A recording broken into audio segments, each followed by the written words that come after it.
How can a 25-year-old generational talent suddenly look average? Why would a team stacked with firepower seem awkward and unsure? And is it possible that one of the greatest players of all time is actually making things harder for his teammates? These aren't just clickbait questions. They're at the heart of a real and uncomfortable conversation happening across the NBA right now. Before we dive into the truth behind this unfolding storm, this is Dribbler Drunker. Make sure to subscribe for more stories like this. We're now 7 games into the Luka Dončić era in Los Angeles.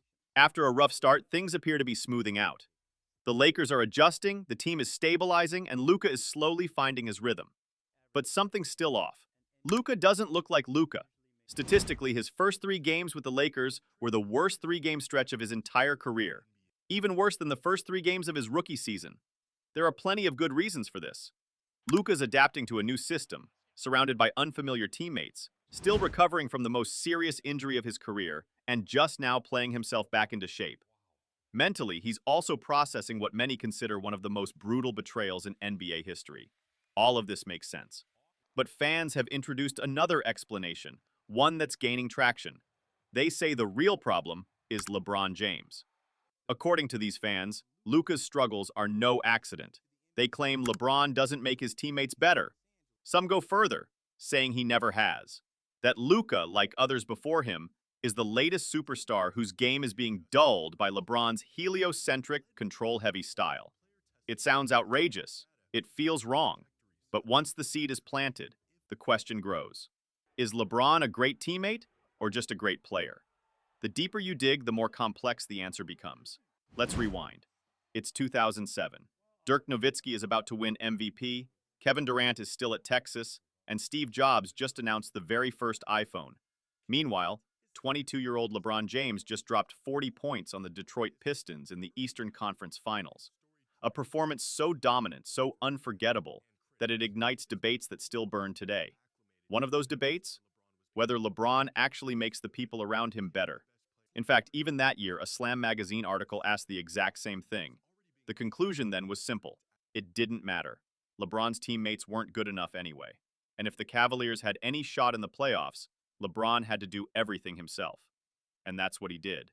He put together one of the most absurd carry jobs in NBA history, dragging a painfully average Cleveland team to the finals. Fast forward nearly 2 decades and LeBron is still putting up elite numbers. But the question remains, is he elevating those around him, or merely surviving because of his greatness? The recent Luka struggles have reignited the conversation, especially when you consider how many players seem to stall or even regress while playing alongside LeBron. Over the course of his career, LeBron has shared the court with 240 teammates. Of those, only 110 spent at least a full season with him.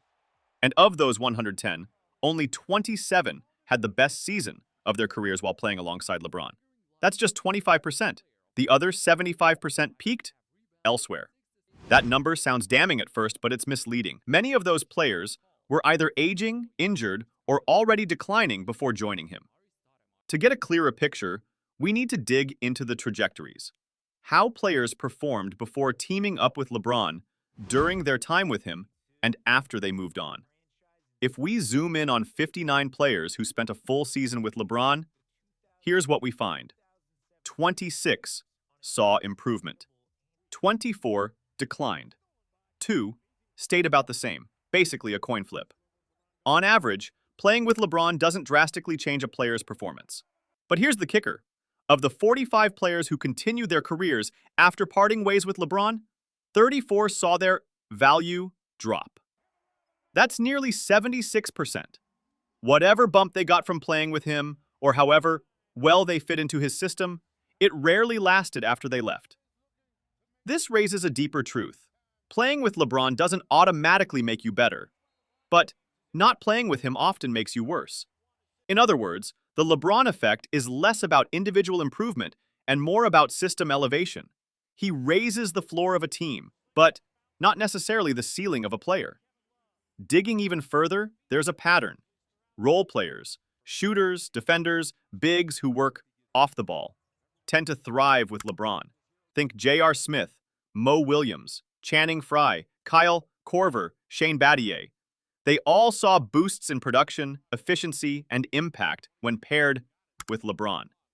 Big men too, Zydrunas Ilgauskas, Tristan Thompson, JaVale McGee, Timothy Mozgov, often found their rhythm playing next to him. Why? Because they didn't need the ball to be effective. But high-usage stars, that's where the friction starts. Dwayne Wade, Chris Bosh, Kevin Love, Russell Westbrook, Rajon Rondo, Anthony Davis, all had to adjust, compromise, and scale back. Their shot attempts dipped, their control over the game waned. In some cases, they became different players entirely. And now Luka Dončić may be the next name on that list. This isn't a knock on LeBron's greatness. In fact, it's a testament to how overwhelming his tangent presence can be. He commands the ball, sets the pace, orchestrates the offense. For Garden, players used to being the lead conductor. Joining LeBron means learning to play second fiddle, sometimes even third. This shift can hurt confidence, rhythm, and impact. But it can also lead to wins. Back in 2018, ESPN's Kevin Pelton ran the numbers. He analyzed 25 LeBron teammates from 2014 to 2018, using projection models to estimate how their performance should have evolved. Only 9 met or exceeded expectations while playing with LeBron. The conclusion? Teams should be careful not to stack too many ball-dominant players around him. Instead, they should focus on shooters, defenders, and complementary pieces. Players who fit around LeBron, not players he has to fit around. Of course, this isn't always a bad thing.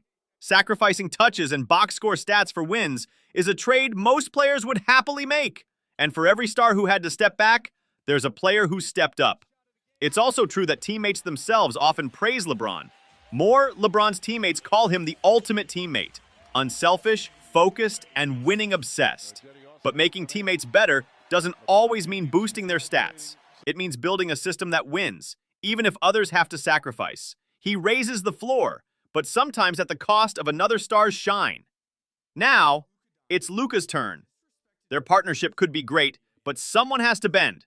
At 40, LeBron's legacy is set. Maybe it's time to hand over the keys. Because in the NBA, talent isn't enough. Timing and sacrifice decide everything. For more stories like this, subscribe to Dribble a Drunker.